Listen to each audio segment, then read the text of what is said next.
Pemirsa, Menteri ATR atau Kepala BPN Agus Harimurti Yudhoyono dan Kepala Staf Kepresidenan Muldoko bertemu untuk pertama kalinya setelah sempat berseberangan di kisruh Partai Demokrat.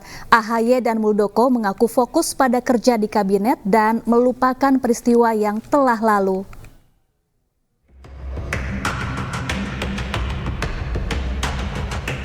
Muldoko dan AHY bersalaman saat bertemu di Istana Negara Jakarta dalam rapat kabinet paripurna.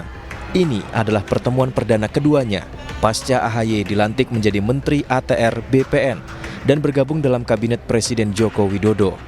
AHY dan Muldoko mengaku tidak ada kecanggungan karena fokus pada pekerjaan di kabinet.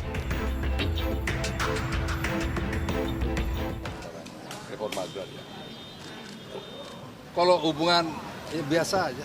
Mungkin ada rencana pertemuan berikutnya dengan Mas AHY berdua gitu. Bisa aja saya undang ke kantor. Tadi interaksinya seperti apa, Pak? Ada interaksinya seperti apa? Ada yang apa yang salah biasa-biasa? Agak kaku nggak Pak? Agak kaku nggak Pak? Agak kaku nggak Pak? Tadi kaku nggak kan dilihat? Agak sih Pak, agak. Biar ngobrol panjang gitu Pak. Ada upaya untuk Ya kan yang lain perlu disalamin. Ya kan gitu. Pak, apakah mengganggu Pak?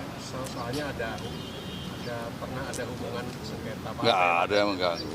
Hubungan kerja tetap nggak ada alasan apapun. berarti nggak ada Karena kecanggungan? kita berbicara efektivitas pemerintahan. Nggak ada kecanggungan tersendiri? Nggak ada. Nanti kalau ada rapat di KSB kita undang kan begitu.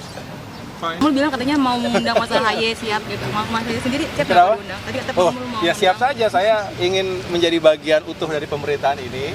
Saya tidak ingin membesar-besarkan apa yang sudah lewat, karena kalau itu berarti kita nggak maju-maju dong. Yang jelas itu semua sudah kita lewatin, sebuah bagian dari perjalanan politik, dari perjalanan Partai Demokrat juga. Saya anggap itu sebagai sebuah hal yang berharga untuk kita jadikan sebagai lessons learned. Tetapi bagi saya setelah itu lebih baik kita fokus, dan sekali lagi saya berada dalam pemerintahan. Hubungan AHY dan Muldoko diketahui menjadi sorotan publik setelah AHY bergabung di kabinet, sebab Muldoko sempat mengkudeta AHY lewat Kongres Luar Biasa Partai Demokrat. Dari Jakarta, Abdul Aziz dan Dias Triawan, iNews melaporkan. Pemirsa, Lembaga Survei Indonesia atau LSI menyatakan tingkat kepuasan masyarakat menurun signifikan pasca penyelenggaraan pemilu 2024. Penurunan ini mempengaruhi tingkat kepercayaan masyarakat terhadap proses pemilu.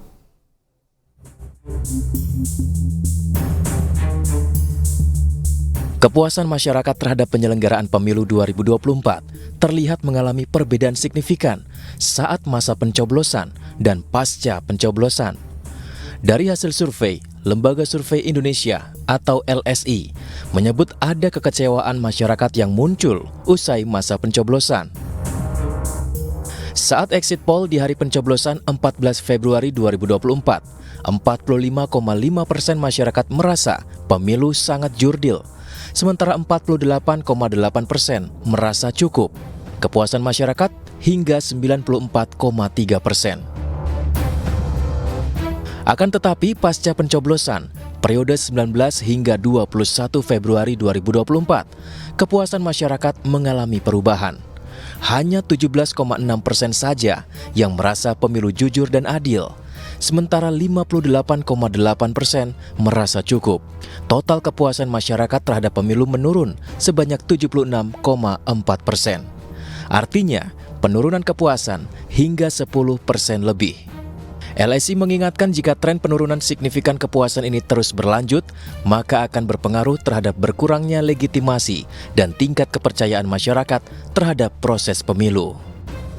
Memang kalau tren itu berlanjut, ya kan penurunannya signifikan tuh 10 dan 20%. Kalau tren itu berlanjut, maka dia minimal dari segi publik itu bisa menimbulkan berkurangnya legitimasi kan, karena tingkat kepercayaan masyarakat terhadap proses pemilu menjadi berkurang. Survei LSI ini dilakukan dengan metode random digit dialing yang dipilih sebanyak 1.211 responden. Margin of error survei sekitar 2,9% dengan tingkat kepercayaan hingga 95%.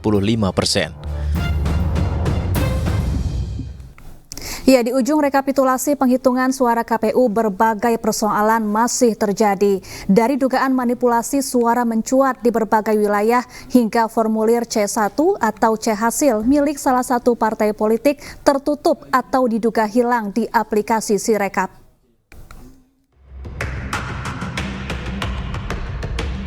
Kejanggalan muncul di aplikasi Sirekap. Dalam tampilan sistem informasi rekapitulasi suara Sirekap KPU, tak menampilkan form C hasil Partai Perindo di sejumlah TPS. Hasil sementara form C1 atau C hasil pemilu 2024 di Sirekap kerap berubah-ubah. Diduga, suara milik ratusan caleg dari Partai Perindo dalam aplikasi sistem rekapitulasi Sirekap hilang. Dalam aplikasi Sirekap, form C hasil pemilu Partai Perindo tertutup atau tak ditampilkan. Hal ini terjadi di wilayah kota Sibolga, Sibolga Selatan TPS 11, TPS 14, TPS 8, dan di Nias Selatan Lahusa TPS 1, serta Selatan Idanau Tawe, Hilimbowo TPS 1. Hasil penghitungan dari aplikasi Sirekap tak jarang meresahkan masyarakat, padahal Sirekap seharusnya menjadi alat bantu mengkomunikasikan pemilu kepada masyarakat.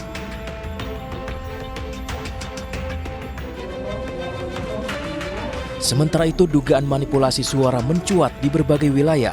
Diduga ada pihak yang mengubah perolehan suara partai dan caleg tertentu untuk dipindahkan ke partai atau caleg lainnya demi memenuhi syarat lolos ambang batas parlemen.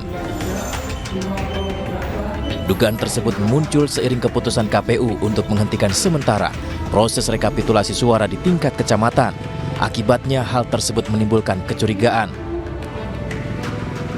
Skenario yang muncul ialah partai yang berpotensi kuat tak lolos parlemen akan dilimpahkan suaranya untuk partai tertentu. Suara partai kecil yang akan diambil dialihkan diantaranya berasal dari Partai Perindo, Gelora, dan Partai Umat. Bahkan banyak contoh suara-suara caleg yang menghilang, salah satunya caleg Partai Perindo yang mengaku ribuan suara yang didapat menghilang. Hilangnya suara ini diketahui dari sistem Sirekap milik KPU. Pemirsa, seorang caleg wanita di Kabupaten Sampang mengamuk saat penghitungan suara di tingkat kecamatan. Wanita tersebut merasa dicurangi karena suaranya nol, bahkan di tempat ia dan keluarganya mencoblos. Alasannya apa kok bisa kosong? Video amatir merekam aksi caleg wanita di Kabupaten Sampang yang melakukan aksi protes keras saat penghitungan suara di tingkat kecamatan di Gedung Bulog, Banyuates, Kabupaten Sampang, Jawa Timur. Caleg bernama Ayu Ratna Amelia dari Dapil 3 ini mengamuk lantaran suara C1-nya tidak ada suara sama sekali alias kosong. Bahkan di beberapa TPS yang sudah diyakini mempunyai suara. Salah satunya di TPS tempat Ayu dan keluarganya mencoblos seluruh suaranya nol. Ayu yang mengetahui videonya viral di media sosial mengaku secara sadar menyebarkan fakta agar masyarakat mengetahui kecurangan pemilu yang menimpa dirinya. Itu nggak boleh masuk, katanya yang masuk itu harus berdasarkan mandat. Sedangkan Ayu kan caleg, jadi biasanya kan di mana-mana caleg itu kan punya hak. Kenapa harus pakai mandat kalau calegnya sendiri pengen menyaksikan, begitu loh Mas. Jadi memang kayaknya itu sudah diatur untuk Ayu itu tidak boleh masuk ke dalam situ. Oke lah, di desa lain punyanya Ayu hilang, Ayu tidak masalah. Tapi yang Ayu permasalahkan itu karena memang Ayu itu melakukan pencoblosan di TPS Ayu sendiri, TPS 6, dan ternyata dan keluarga ini, keluarga inti. Kan tidak mungkin kalau keluarganya Ayu sampai mencoblos orang lain gitu loh Mas. Sementara itu, Ketua PPK Kecamatan Banyuates tak menampik adanya aksi protes tersebut. Kita sanding data dulu antara pengawas TPS, dalam hal ini yang hadir ke sini kan Panwascam. Kita sanding data, kemudian kalau memang masih dirasa kurang pas ya kita sarankan untuk melapor ke Panwascam yang berkaitan dengan pelanggaran pemilunya. Semua keluarganya Hingga kini, pihak PPK masih melakukan pengecekan dan pencocokan data.